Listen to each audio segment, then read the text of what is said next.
दारूबंदीचं समर्थनही करतात आणि करतही नाहीत.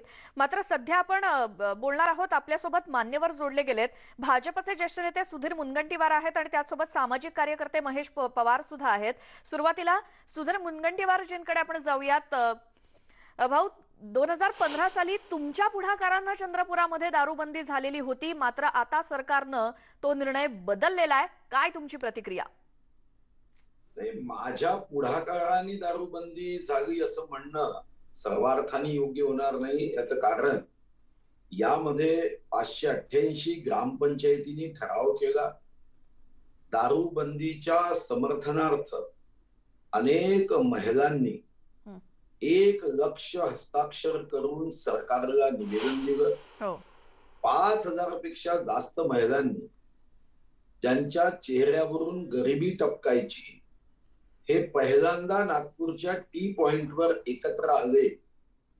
टी पॉइंटनी पहिल्यांदा असा मोर्चा बघितला जो पगारवाढीसाठी नव्हता, जो स्वतःच्या व्यक्तिगत अधिकारासाठी नव्हता, तर हा सामाजिक न्यायासाठी होता.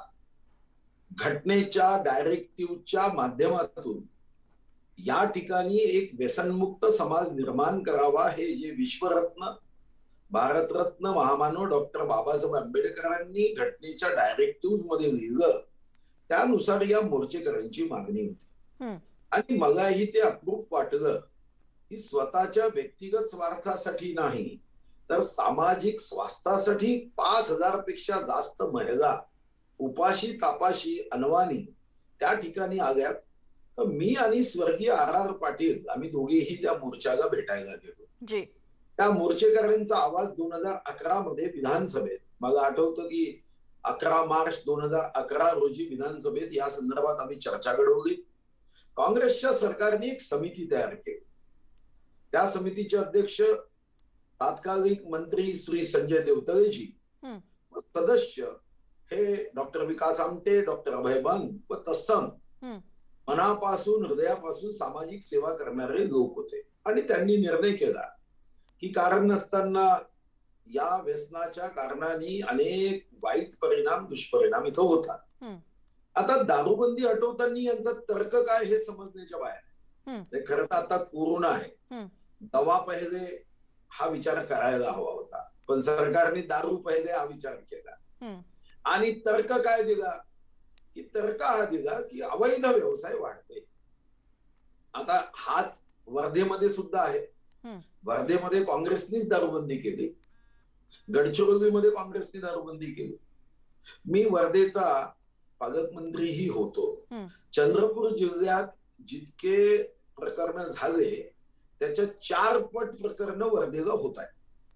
मग तुम्ही तर्क जर हा लावलाय की आम्ही कायदा सुव्यवस्थेचं संरक्षण करू शकत नाही आणि अवैध व्यवसाय असेल, अवैध गोष्टींवर आम्ही पायबंद घालू शकत नाही, तर मग एकटाच चंद्रपूर जिल्हा का?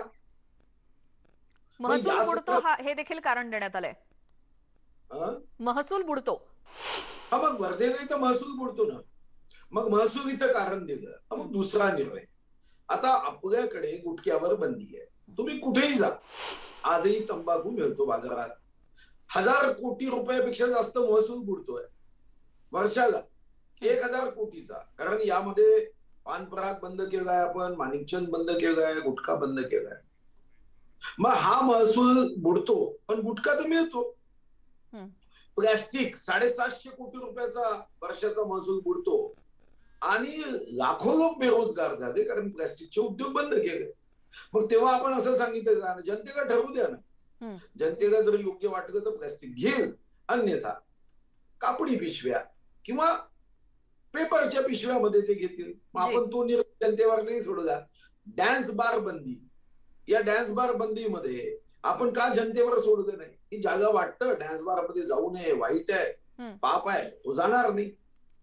अशा अनेक निर्णय आहे की ज्या निर्णयाच्या संदर्भात आता ड्रग्ज पार्ट्या होत्या, रेव पार्टी होती, होतच आहे ना, अवैधपणे रेव पार्टी होत आहे, पण आपण त्याला मान्यता देतो का? कारण घटनेमध्ये विश्वरत्न बाबासाहेब आंबेडकर साहेबांनी हे सांगितलं.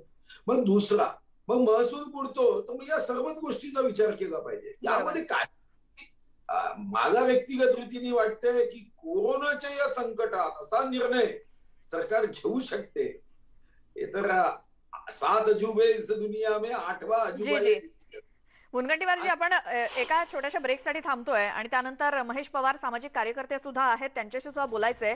लगेच परत येतो एका ब्रेक नंतर.